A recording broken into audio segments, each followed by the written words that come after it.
देखिए हर खबर यहीं पर, सब्सक्राइब कीजिए TV9 भारतवर्ष। लॉकडाउन खत्म होते ही कई मंडियों में सुबह से भीड़ लगने लगी। देखिए, ये दिल्ली के गाजीपुर मंडी की तस्वीर है, जहां दुकानदार फल और सब्जियां लेने रिक्शे और ठेले के साथ पहुंचे। इसके अलावा कई राज्यों में जो दुकानें लॉकडाउन 4 में ऑड और इवन फॉर्मूले पर खुल रही थीं, अब बाजार की सारी दुकानें खुलने लगी हैं। मतलब 2 महीने बाद अर्थव्यवस्था में जान फूंकने की फुल तैयारी शुरू हो चुकी है। लॉकडाउन हटने के मौके पर अजमेर शरीफ की दरगाह में दिए जलाए गए। वहीं पश्चिम बंगाल में आज से सभी धार्मिक स्थल खुले। वहीं सिलीगुड़ी में मंदिर के खुलते ही श्रद्धालु पूजा पाठ के लिए पहुंचने लगे। आपको ये भी बता दें कि 8 जून के बाद देश में मॉल और सभी मंदिर खुल जाएंगे और तब और भी ज्यादा सावधानी बरतने की जरूरत होगी। अनलॉक इंडिया में हमें सावधानी नहीं बल्कि बहुत ज्यादा सावधानी बरतनी होगी, क्योंकि कोरोना रोकने की जिम्मेदारी राज्यों की है और इस देश की 130 करोड़ की आबादी की। सवाल यह भी है कि 68 दिन में हमने क्या पाया, यह भी बताएंगे आपको। लेकिन उससे पहले आपको यह जानना जरूरी है कि अनलॉक 1 में क्या क्या खुला रहेगा और क्या क्या बंद रहेगा।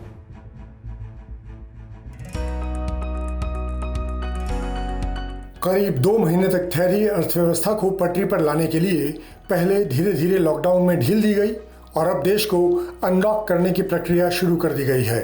क्योंकि कोरोना संकट अभी टला नहीं है, इसीलिए बंदिशें पूरी तरह हटी नहीं हैं। आइए जानते हैं लोगों के मन में उठ रहे 10 सवालों के जवाब। पहला सवाल, क्या 1 जून से पूरा देश अनलॉक हो गया? जवाब है नहीं, 30 जून तक सिर्फ कंटेनमेंट जोन में लॉकडाउन रहेगा। दूसरा सवाल, क्या अभी भी एक राज्य से दूसरे राज्य में जाने के लिए पास की जरूरत है? इसका जवाब है कि नहीं, 1 जून से सरकार की मंजूरी या ई परमिट की जरूरत नहीं है, लेकिन राज्यों के बीच की आवाजाही राज्यों के फैसले पर निर्भर करती है। जैसे कि दिल्ली के मुख्यमंत्री अरविंद केजरीवाल ने कहा कि फिलहाल दिल्ली की सारी सीमाएं सील रहेंगी, सिर्फ जरूरी काम वाले आ जा सकेंगे। 1 हफ्ते के लिए हम दिल्ली के बॉर्डर सील कर रहे हैं। एसेंशियल सर्विसेज जारी रहेंगी। तीसरा सवाल, क्या अब लोग ज्यादा देर तक घरों से बाहर रह सकेंगे?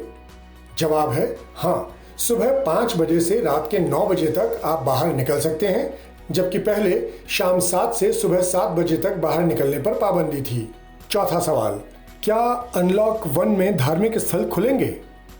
इसका जवाब है हाँ, 8 जून से स्वास्थ्य मंत्रालय इसके लिए गाइडलाइंस जारी करेगा। पांचवा सवाल, क्या शॉपिंग मॉल्स, होटल्स और रेस्टोरेंट खुलेंगे? जवाब है हाँ, 8 जून से खुलेंगे, लेकिन यहाँ सोशल डिस्टेंसिंग का ध्यान रखना होगा। छठा सवाल, इंटरनेशनल फ्लाइट्स और मेट्रो ट्रेन कब से शुरू होंगी? इसका जवाब है इन्हें शुरू करने की तारीखें बाद में तय होंगी। सातवां सवाल, स्कूल कॉलेज कब से खुलेंगे? जवाब है अभी नहीं, पहले फीडबैक लिया जाएगा, फिर जुलाई में फैसला किया जाएगा। आठवां सवाल, cinema hall, gym, swimming pool कब से खुलेंगे? जवाब, इन्हें अनलॉक के तीसरे फेज के लिए रखा गया है, इनके खुलने की तारीखें बाद में आएंगी। 9वां सवाल, सोशल, पॉलिटिकल, कल्चरल फंक्शंस हो सकेंगे? जवाब है इसके बारे में बाद में फैसला लिया जाएगा। और 10वां सवाल, क्या बच्चे बुजुर्ग घरों से बाहर निकल सकेंगे?